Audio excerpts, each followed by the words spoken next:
আচ্ছা, তুমি তো একটা নারী, বলো তো তোমার কাছে ছেলেরা কেমন? জানো, আমার কাছে না ছেলেরা একটা সাদা পায়রার মতন। হ্যাঁ, আমি যত বড় হচ্ছি না ছেলেদেরকে না আবিষ্কার করছি যাকে বলে। আমি যদি কোনো শিল্পী হতাম যারা মাটি দিয়ে ঠাকুর দেবতার মূর্তি বানায়, তাহলে আমি না আমার কল্পনার মতন করে একটা ছেলে বানাতাম। সত্যি কথা বলছি, ছেলেরা অগোছালো অবস্থায় দেখতে না ওদেরকে খুব ভালো লাগে। মানে ধরো কোনো ছেলে একটা চুলটা খুব উস্কো উস্কো হয়ে আছে, একদম অগোছালো, কোনো ঠিকঠাক নেই, ওই ছেলেটার উপর না বেশি প্রেম আসে। শ্যামবর্ণ ছেলেদেরকে দেখলে অনেক বেশি ভালো লাগে। ছেলেদেরকে বেশি সাজলে মানায় না। ছেলেরা হালকা শার্ট, প্যান্ট, শু, টাই, বেল্ট, ঘড়ি, সানগ্লাস, হালকা হালকা হাসি ছেলেদের মুখে, চোখে একটা তীব্রতা, চাহনি, এই গোটাটা মিলিয়ে না হালকা শেভ করা দাড়ি গোপ, না এরকম।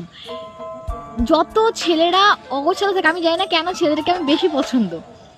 অনেক বেশি গুছিয়ে ম্যানুপুলেট করে যে ছেলেরা কথা বলে না, আমার সত্যি কথা বলতে তাদের ভালো লাগে না। ওই যে কথায় কথায় তুমি মেয়ে মানুষ, তোমার সঙ্গে কথা বলা যায় না, এই যেগুলো করে না আমার ভালো লাগে না। যেই ছেলেরা একটু মাকে, দিদিদেরকে সম্মান করে, নিজেরা রান্না করছে, থালা বাসন মাজতে জানে, ঘর সংসারে কাজ করতে জানে, একটু নমনীয় হয়, একটু হালকা সুরে কথা বলে, এইসব ছেলেটা খারাপ হয় না। বা যেসব ছেলেটা গুনগুন করে ধরুন গান গাচ্ছে, এইটা না মানে যে ছেলেটা খারাপ। গান গাচ্ছি মেয়েদের মতন অ্যাক্টিভিটি না। বা ছেলেটা চকলেট খেতে খুব পছন্দ করে, বলে নাকি অকওয়ার্ড লাগে ছেলেটা একবার চকলেট খায় নাকি। কেন খাবে না? ও মানুষ না যে খাবে না? এই আবার কি ধরনের কথা? আমি আমার নিজের ভাইদেরকে কিনে দিই যে খা তোরা। এইসব কি? যেসব ছেলেরা ধরুন রাস্তাঘাটে ফুল ছিঁড়ে না মেয়েটার মাথা লাগিয়ে দিল, বলে নাকি আনরোমান্টিক। এটা আনরোমান্টিক কি আছে? কত সুন্দর। বা ছেলেরা একটা মাথা নত করছে, জুতো পরিয়ে দিচ্ছে, পা মুছিয়ে দিচ্ছে, নেল পলিশ পরিয়ে দিচ্ছে, পায়ে আলতা লাগিয়ে দিচ্ছে, হাতে মেহেন্দি করে দিচ্ছে, এগুলো